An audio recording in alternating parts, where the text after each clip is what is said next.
Welcome, everyone. On October 25th, the Toronto Blue Jays announced Charlie Montoyo as the 13th manager in franchise history. And today we are fortunate enough to have Charlie here to meet with the media. Before we hear from Charlie and take questions, General Manager Ross Atkins would like to say a few words. Yeah, just a little bit about our process and how excited we are as a group here today. This is a really proud moment for myself and for the Toronto Blue Jays. I think just wanted to share a little bit in background, in terms of background, as we went through the search process and considered all of our alternatives. We had a lot of good alternatives. We really did. We felt good about the work that was done in baseball operations. It was a very large group of people gathering a lot of information, and it stuck out to me as I was, resumes are obviously a big part, of learning about someone's background, and we certainly knew where Charlie had been. And I was a farm director in 2007. That was his first year as a AAA manager for the Durham Bulls. And I remember, watching him across the field and thinking, year in and year out, not just 2007, this individual is doing a very good job. Because it could be a group of free agent players, it could be prospect laden, but year in and year out, the Durham Bulls were more than competitive. They played the game hard, they played the game the right way, and they won. Say what you will about winning in the minor leagues. I believe it's very important. We share that here. They shared that in Tampa Bay. And being a farm director, watching him year in and year out win, I was asking our managers, at the time, Torey Lavello, and then it was Mike Sarbaugh, then it was Chris Trimmey, tell me about Charlie Montoyo. And they would always talk about his competitiveness. They would always talk about his leadership. They'd always talk about the things I mentioned, having the results that he had. And they would always talk about the person and the character and how good of a person he was. So this is a very, very competitive world we're in, and that's uncommon. It is unusual. Those guys are competing for jobs, even though it's a different organization. It's not that typical that peers are speaking of others that are clearly competing to get to the major leagues against one another the way that those individuals spoke of them. So as we continued our work, and it wasn't just me making phone calls, as I mentioned, it was a large group of people. One phone call I made to a player that Charlie had recently impacted really struck me. So I texted this individual and asked him if we could speak about Charlie and about the impact and influence he's had on him.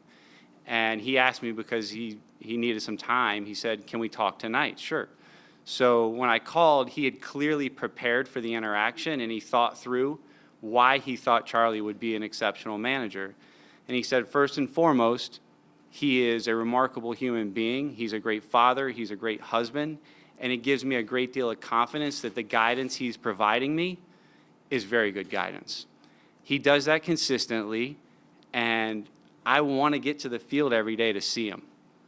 That is leadership in baseball, and we could not be more proud and more honored to have added that leadership to our culture and our environment. So I'd like to welcome Charlie Montoyo as the 13th manager of the Toronto Blue Jays, and I couldn't be more proud in doing so. Thank you, Ross. Yeah. Congratulations.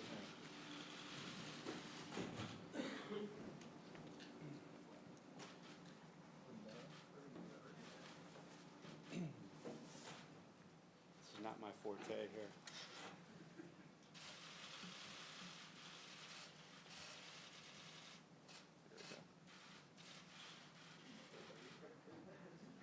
I got it. Too big. Congratulations. Ross.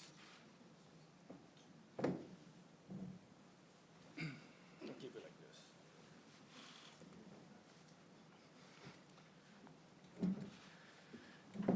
It's funny, I want to thank people, and I don't want to forget anybody, and I forgot my shooter, so I don't know that I can't even see it right now, so. But anyways, of course, I want to thank Mark and Ross for this great opportunity. I don't take it for granted, and You have no idea how thankful I am for this opportunity, and I'm going to do my best, guys, to make you proud. And also want to thank the Tampa Bay Rays. You know, I was here for 22 years. Eric Heim, Matt Silverman, Tom Foley, Mitch Lukovics. All those guys were great. Of course, my mom and dad. My mom, Nidia.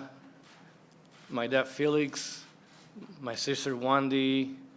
And my two brothers, Robert and Felito. My whole town of Florida, Puerto Rico, and Puerto Rico. That little town of 12,000 people, they're jumping around of happiness, and they couldn't be any prouder of me, and that makes me really happy. Also, Burton Rocks, Don Orderman, that guy's my angel. He's the reason I came to the States for the first time, and he's the reason I'm here. And of course, Tyson, my son, he's 15 years old, great kid, great brother.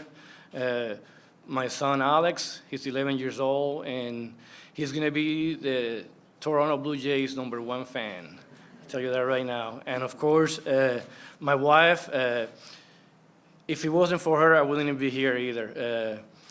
I've said this story before. I'm glad I went back to Charleston for my second year because that's where I met her. And she's been the rock of the family. And one beautiful thing about this is that she got to fly first class coming this way, which she deserves, you know. That's awesome. And you know, I just want to end there like, babe, you've been great, and you're one of the main reasons I'm here, and she picked everything I have on because she picked it. You know, we're a good team. So, and again, I'm very thankful, and I'm sure I forgot some names, but yeah, thank you, Mark and Ross, for this great opportunity. All right, thank you, Charlie and Ross. Before we take questions, please remember to raise your hand and wait for a microphone to be brought to you, and identify yourself and your media affiliation.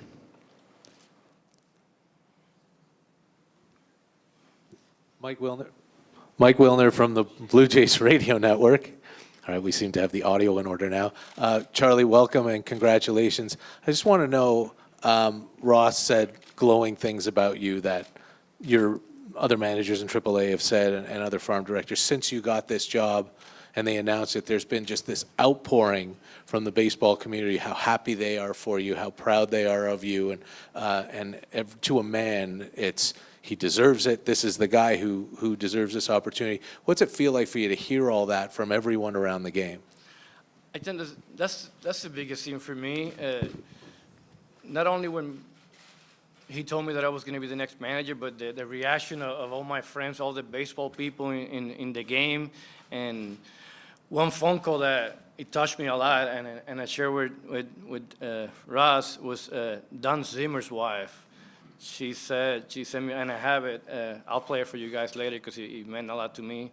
He said, Don Zimmer in heaven, he'll be so proud of you right now because you did it the right way. You coach in the mountain leagues, and now you're a manager in the big leagues, and he'll be so proud of you. So yeah, that really touched me, but there's plenty of more of good phone calls and texts. And me being that kind of guy, I reply to all of them because I don't want anybody to say I've changed already. Charlie, Rich Griffin, your former PR guy in Montreal. With all those years that you managed in the minor leagues, 8 years at Durham, without access to the modern analytics, I would assume you get to the major leagues, and for 4 years you're managing, or you're watching a manager perform differently. Are you like a born-again analytics guy now that you've seen it, and are Toronto fans going to have to get used to the opener and infield shifts all the time? I wouldn't say that. I think I'm a blend of old school and analytics. So, you know, I think using both, I think that makes you a better manager. And yeah, but no, I wouldn't say I'm just one way or the other. But, you know, I know wherever I can find useful information, that's where I'm going to go. And that's why it's going to be so big when we get our coaching staff and talk about it. And so, yeah. So, but no, I wouldn't call myself that. But I'm a blend.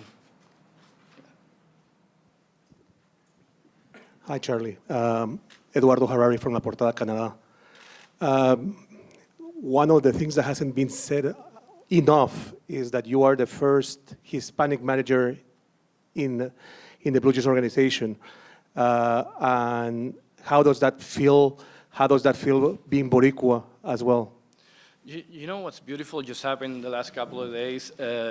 As you guys know, Puerto Rico got hit by a big storm last year, and we lost many lives and stuff. And then all of a sudden, in the last 2 days, a Puerto Rican manager takes a team to the World Series and wins the World Series, Alex Cora. And then the next day, I get introduced as a manager for the Toronto Blue Jays. So there's a lot of happiness in Puerto Rico now, and I'm proud of that. Charlie, hi. Steve Simmons from the Toronto Sun. Last night, of course, is an important night for your country. Today's an important night for your country. The best player in Blue Jays history happens to be a Puerto Rican.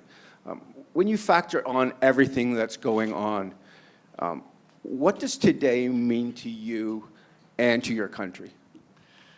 And again, yeah, because it means a lot. And again, it was so tough, you know, not having power and losing lives and stuff, you know, and not having many Latin managers in the big leagues. And so just by what happened last night and what's going on today, that's just going to bring so much, you know, so much joy to people that suffered so much last year.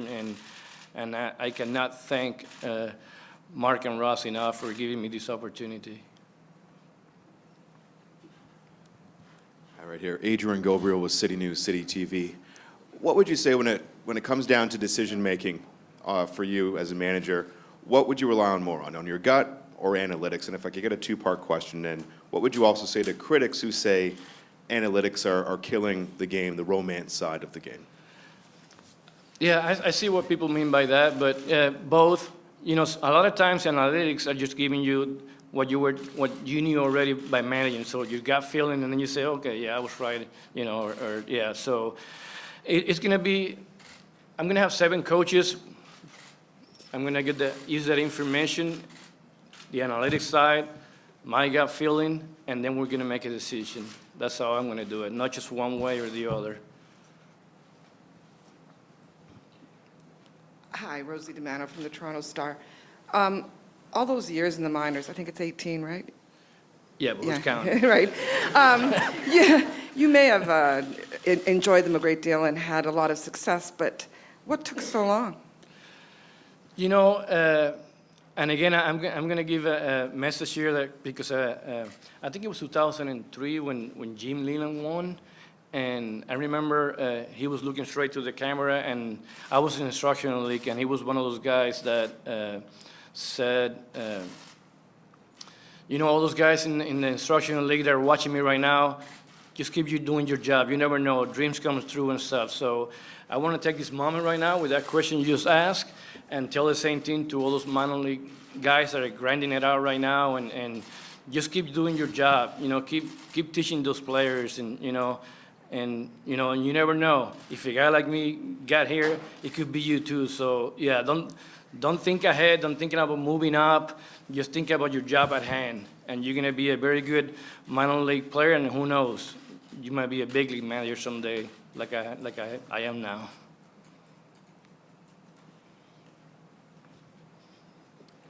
Hi, Charlie. Where are we? Okay. From the Blue Jays social media team, we have a fan question for you from Ryan, MetalMex21. And the question is, what would you say was the best advice you've ever received from another manager to help you in this role? Just from watching guys,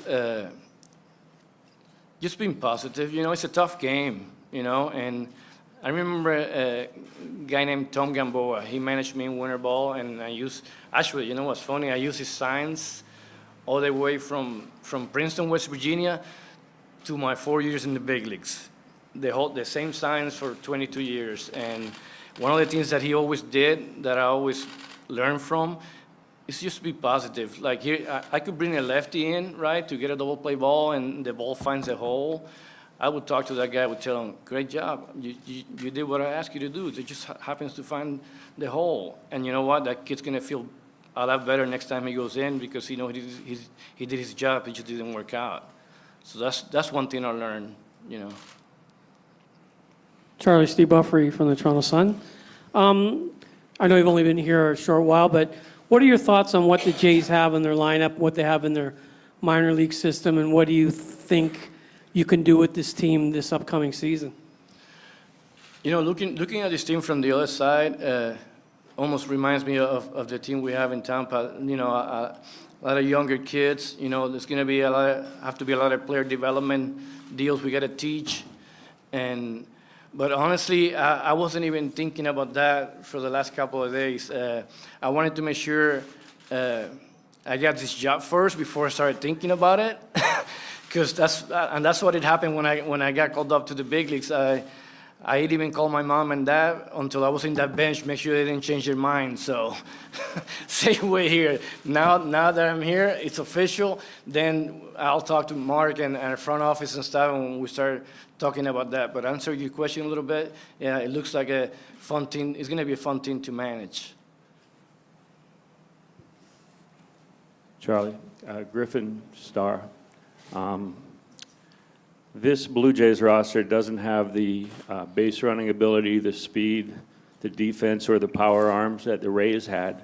Can you plug a roster into a plan, or do you have to adjust a plan off of spring training to what you have? You know, part of managing is adjusting to what you have.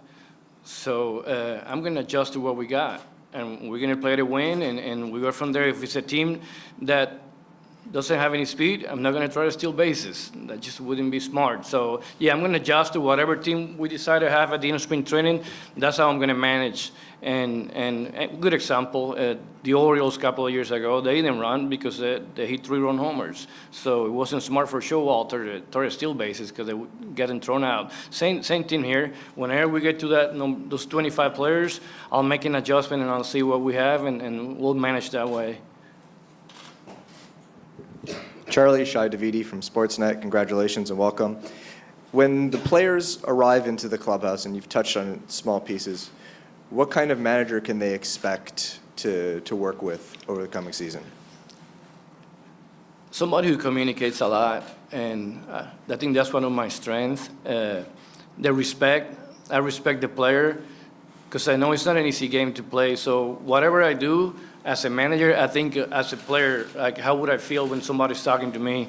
So I think that's my main thing, the respect that I have for the players. And I know they're human beings and they got lives, they got families. So that's the biggest thing for me. And the other one, when it comes to me as a manager, is someone that I don't have all the answers. So I'm always looking for useful information, and it could come from different places, from coaches, from the front office. So, you know, that player's always going to know where he stands, because I know that's also big, the honesty. And so, yeah, I think they'll be fine.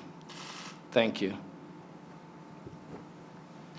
Charlie, Gregor Chisholm with MLB.com. You played with Vladimir Guerrero in the minor leagues. Just wondering if you guys stayed in touch at all over the years, and what your thoughts are on this coming full circle now that you're the manager, or going to be the manager for his kid as well.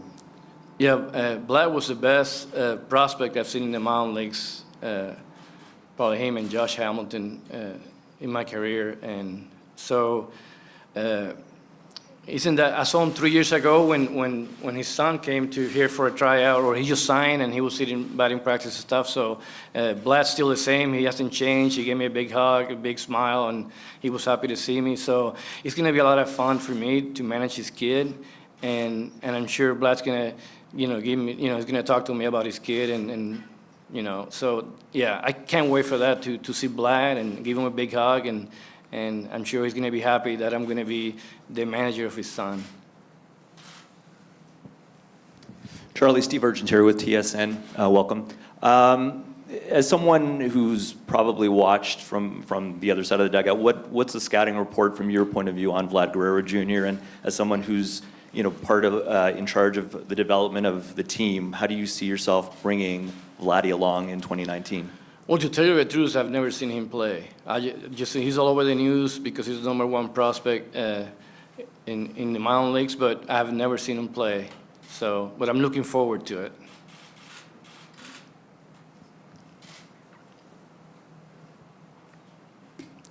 Rosie again. How do you brace yourself sort of psychologically maybe for what is going to be a whole lot of losing likely in the next couple of years? Really? I'm sorry to break the news.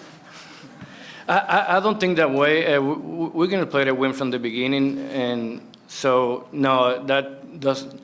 I'm not even thinking that way. We're going to put a team. We're going to from spring training. We're going to from the first game of spring training. We're going to play to win, and then whatever happens after that happens after that. But no, that I don't think like that. No, we're going to play to win. Hey, Charlie, Keegan Matheson here with Baseball Toronto. I wanted to ask you, maybe you've had these discussions already with Ross, but about what strategies you think you can take over from Tampa Bay that would benefit the Blue Jays, thinking specifically with use of the opener, bullpen management, things like that. Yeah, that'll be a conversation with our front office, our coaches. Just because I come from Tampa Bay doesn't mean we're going to do everything that they did over there. We're a different team, and we're going to adjust to what we have. So, yeah, when you guys talk about openers and all that stuff, that doesn't mean that's what we're going to do. We're going to get our brains together and talk about it, and we go from there. Charlie and Ross, did you guys know each other at all before the interview process started? And from each of your perspectives over the interview process, when did things start to click? What worked in terms of the relationship between the two of you? I'll answer first. Yeah. So I had shaken his hand a couple of times standing behind a batting cage and in the major leagues when he got there, and I had never met him in the minor leagues. I had certainly seen his work and seen him across the field, and over the years, not just over the last month, I have always asked about Charlie, so I feel like I know him well. But I think the phone call I shared, that was just one of phone calls that I had that were upwards of 10 to front office executives, coaches, people that I trust in the game that did know him. And I think the relationships I had with the people that I was calling, whether that be a former manager, current front office leaders, I had so much conviction and trust in their perspective and their knowledge of Charlie that I felt like I knew him before I met him. And then when we sat down and spent the day and a half together, it was. I mean, we do have a lot in common, having been in our careers in the minor leagues or focused on the minor leagues. So a very, very comfortable interaction. But nothing's more powerful than what we had learned about him previously. So.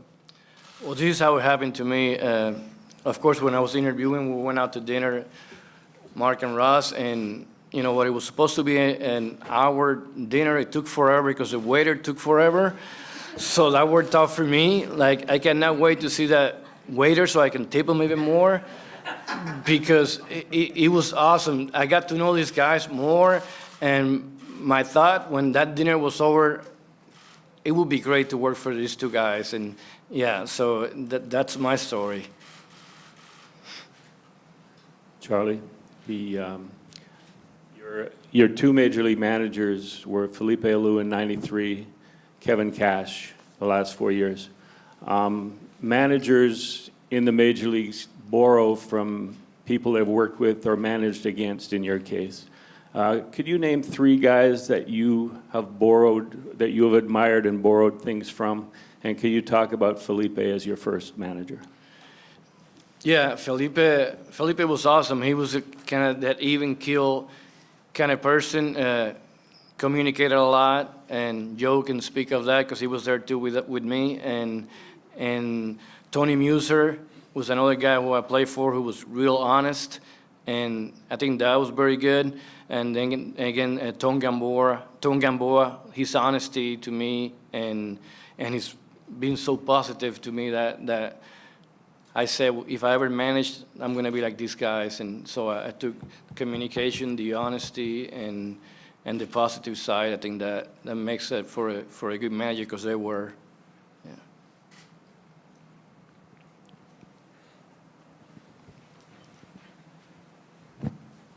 Charlie, with older teams here the last few years and going a bit younger now, at the major league level, how do you balance coaching regularly and trying to win each game and play veterans, but still finding time to teach and develop young players?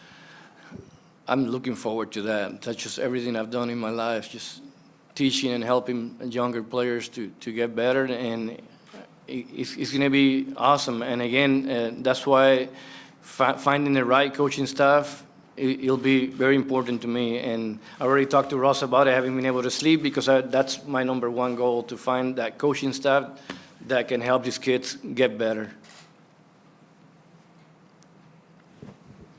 Charlie, that was actually going to be my next question. The coaching staff, now that you've had a few days to kind of think about it, how long do you think it's going to take you to put a staff together? And do you have guys in mind already, or what's that process going to be like? I don't know how long it's going to take, but we're going to take our time picking the right people. And, whether it was coaches that were here before or whatever it is, we're going to try to pick the right people because, again, we think, Ross and me think that's very important in March. So, yeah, we're working on it right now, and whatever it takes, as long as it takes, so we can find the right people is very important. Hey, Charlie, Ben Nicholson-Smith with Sportsnet. I'm wondering, obviously, spring training a long way away now, but how do you intend to use those next few months to prepare for the season?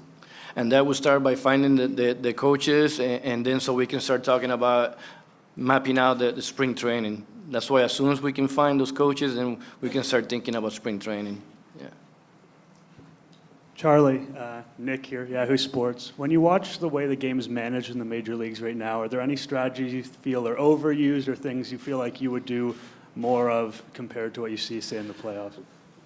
Yeah, I mean, I'm one of those guys that never like second guessing the other guy because I know what it's like. So, I'm sure whatever decision they make, they thought about it pretty strongly. So, I mean, the shifting and all that stuff is just part of the game now, but people do it because there's numbers, and that's one thing I could tell you that I learned being with the Rays, that some of those things work, and then there's all this stuff that don't work. So I learned stuff like, you got to make an adjustment. It's a game of adjustments. So you could be shifting one guy in the first half, the second half, that guy make an adjustment. So now you have to make an adjustment as a manager and put the second baseman to the other side. Just stuff like that. It's a game of adjustments, and we'll go game by game. So, yeah. Did that answer your question? Yeah.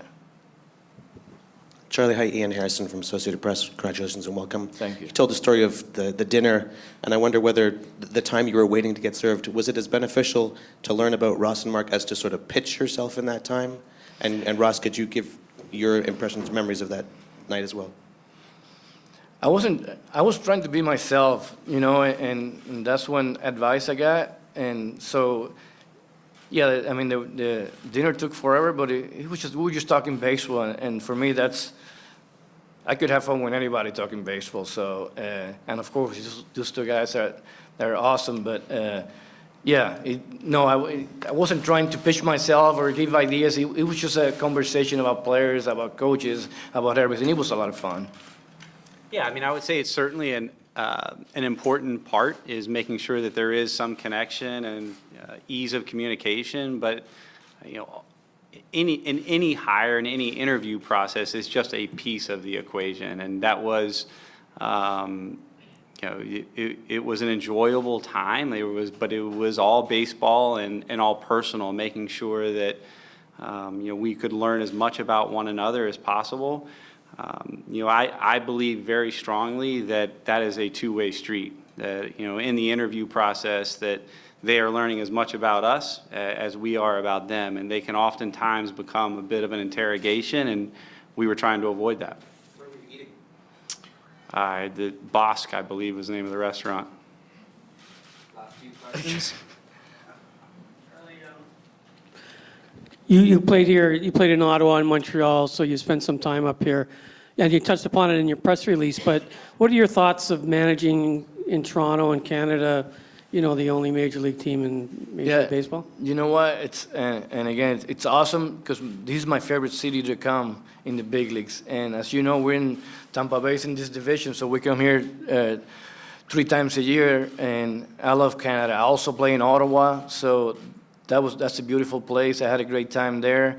And, you know, I've been in the big leagues with 3 teams. Of course, one Tampa Bay, and the other 2, it's the Expos and now the Toronto Blue Jays. I love Canada. Charlie, have you heard from any current roster players on the Blue Jays? Do you plan on texting, meeting, or calling all of them before spring training? And is it possible that coming out of spring training, you'll have a pitching staff that doesn't include a 5-man rotation? And does it depend on what you see at spring training?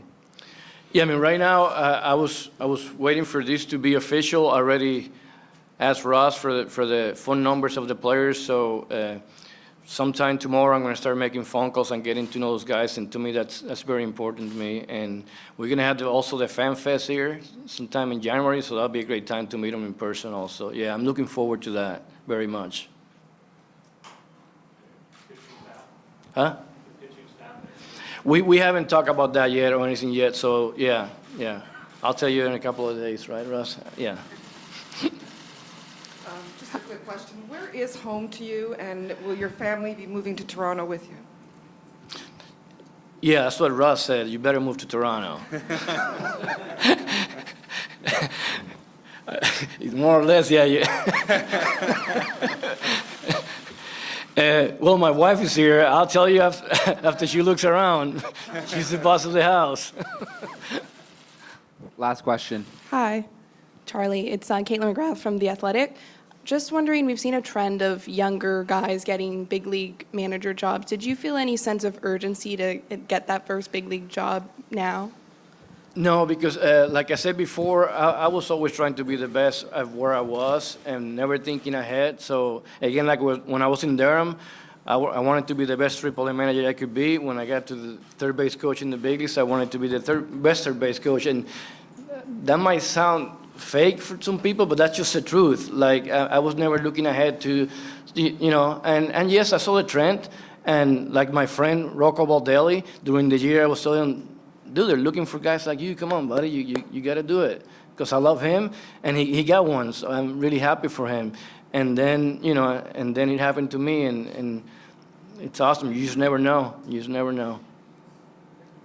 Okay, thank you, everyone. At this time, I'd like to invite Mark to the stage to take a photo, please.